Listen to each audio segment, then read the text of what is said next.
저는 그날 밤 전화를 받았을 때 처음엔 무슨 말인지 잘 몰랐습니다. 30년 지기 친구였습니다.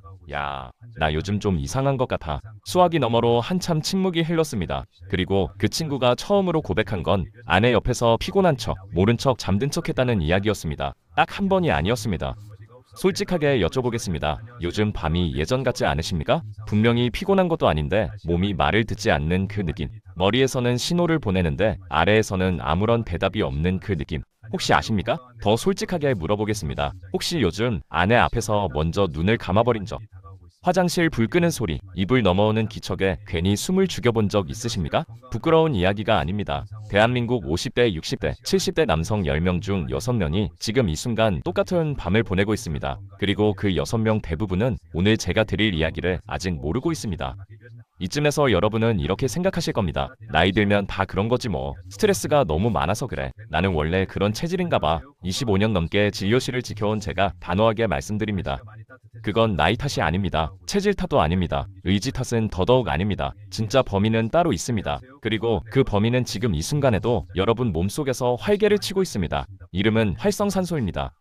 쇠가 공기 중 산소를 만나면 산화되어 녹이 스는 것 아시죠? 우리 몸속에서도 정확히 같은 일이 매 순간 일어나고 있습니다. 음식을 소화할 때, 숨을 쉴 때, 스트레스를 받을 때 몸속에서 불안정한 산소 분자, 즉 활성산소가 끊임없이 만들어집니다. 젊을 때는 우리 몸이 이걸 스스로 처리합니다. 그런데 40대를 넘어서면서 이 처리 능력이 급격히 떨어지기 시작합니다. 처리되지 못한 활성산소들이 갈 곳을 잃고 혈관벽을 공격하기 시작합니다. 여러분, 몸속 혈관의 총 길이가 얼마인지 아십니까? 지구를 2바퀴 반, 10만 킬로미터입니다. 그 긴 관 속을 50년, 60년 동안 쉬지 않고 피가 흘렀습니다. 아무리 좋은 수도관도 수십 년이 지나면 안쪽에 녹이 슬고 벽이 딱딱하게 굳습니다. 의학에서는 이걸 혈관 내피세포 기능 저하라고 부릅니다. 혈관 벽이 탄력을 잃고 굳어가는 현상입니다. 그리고 여기 결정적인 사실이 있습니다. 남성의 그곳은 우리 몸 전체에서 가장 가느다란 모세혈관으로만 이루어진 기관입니다. 머리카락 굵기의 10분의 1도 안 되는 혈관들이 촘촘히 얽혀있는 구조입니다. 뇌에서 아무리 강한 신호를 보내도 이 혈관이 굳고 좁아져 있으면 피가 들어갈 수가 없습니다. 나이 탓이 아닙니다. 의지 탓이 아닙니다. 녹슨 파이프 탓입니다. 여러분이 스스로를 자책할 이유가 단 하나도 없는 이유가 바로 여기에 있습니다. 자, 그렇다면 이 녹슨 파이프를 살리려면 어떻게 해야 할까요? 많은 분들이 이렇게 하십니다. 홍삼을 찾습니다. 녹용을 먹습니다. 유명하다는 한의원을 기웃거립니다. 인터넷에서 수십만 원짜리 정력제를 주문합니다. 그리고 그때뿐입니다. 왜일까요? 근본적인 문제, 즉 혈관 자체를 건드리지 않았기 때문입니다. 그런데 더 충격적인 사실이 있습니다. 내일 아침 건강을 위해 정성껏 갈아 마시는 그 비타민 주스, 혹시 비트에 비타민C를 함께 넣고 만드시지 않습니까? 좋은 거 같이 먹으면 더 좋을 것 같으니까요. 그게 오히려 효과를 0으로 만들고 있었다면 믿으시겠습니까? 이 이야기를 하려면 먼저 우리 몸속 혈관의 진짜 열쇠를 이해하셔야 합니다. 1998년 미국의 세 과학자가 노벨 생리의학상을 받았습니다. 그 연구의 주제가 무엇이었는지 아십니까? 바로 산화질소였습니다. 당시 과학계에서는 충격이었습니다. 우리 몸이 스스로 만들어내는 이 작은 가스 분자 하나가 혈관 건강 전체를 좌우한다는 사실이 밝혀진 겁니다. 원리는 이렇습니다. 혈관 벽에는 내피세포라는 아주 얇은 세포층이 있습니다.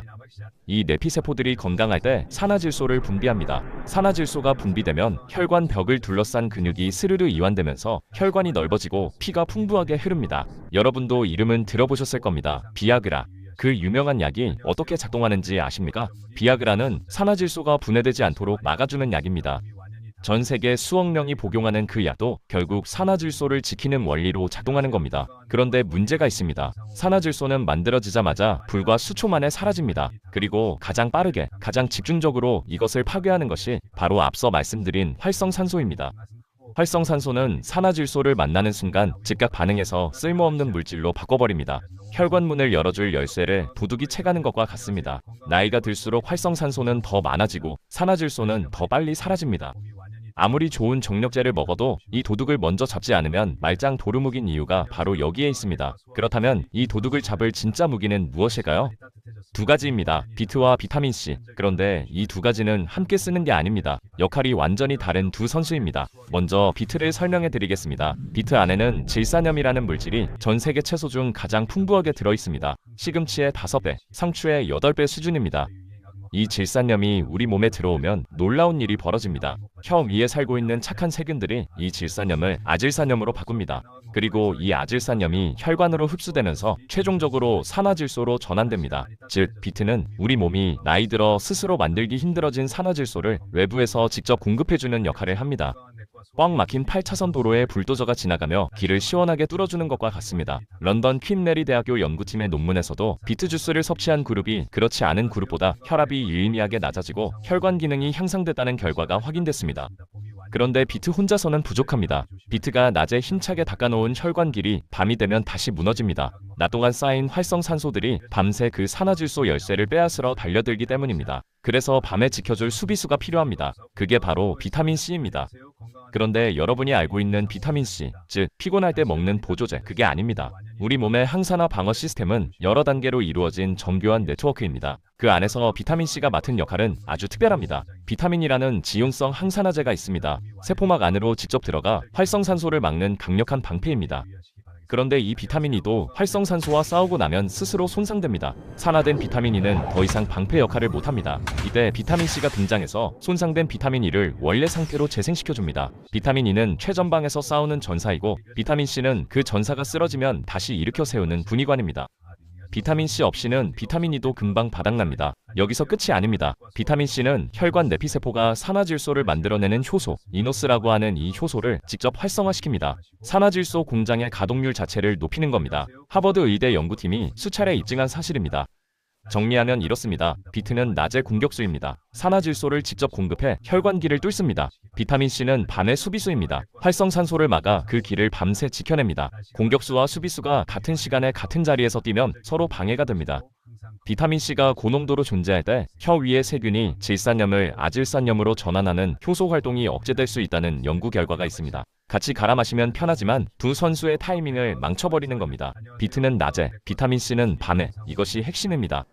자, 이제 아무리 완벽한 루틴도 한순간에 무너뜨리는 함정 3가지를 말씀드리겠습니다. 이건 모르면 비트도 비타민C도 전부 돈 버리는 겁니다. 첫 번째 함정, 살균 구강 청결제입니다. 비트의 질산염이 산화질소로 변환되려면 혀 위에 사는 착한 세균들의 도움이 반드시 필요합니다. 그런데 시중의 강력한 살균 가글액은 이 착한 세균들까지 몽땅 죽여버립니다. 실제 연구에 따르면 살균 구강 청결제 사용 후 비트를 섭취했을 때 혈중 아질산염 수치가 최대 90%까지 감소했습니다.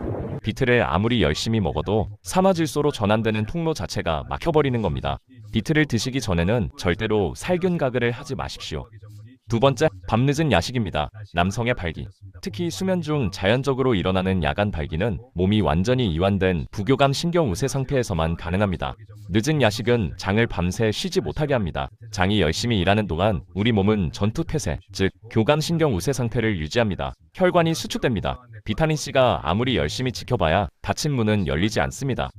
세 번째 함정, 잠들기 직전 스마트폰입니다. 스마트폰 화면에서 나오는 블루라이트는 수면 호르몬인 멜라토닌 분비를 억제하고 교감신경을 자극합니다. 몸이 반인데도 낮은 줄 착각하는 겁니다. 이 상태에서는 아무리 좋은 영양제를 먹어도 혈관은 이완되지 않습니다. 밤에 비타민C를 드셨다면 스마트폰은 내려놓으십시오. 그게 비타민C 열알을 더 먹는 것보다 효과적입니다.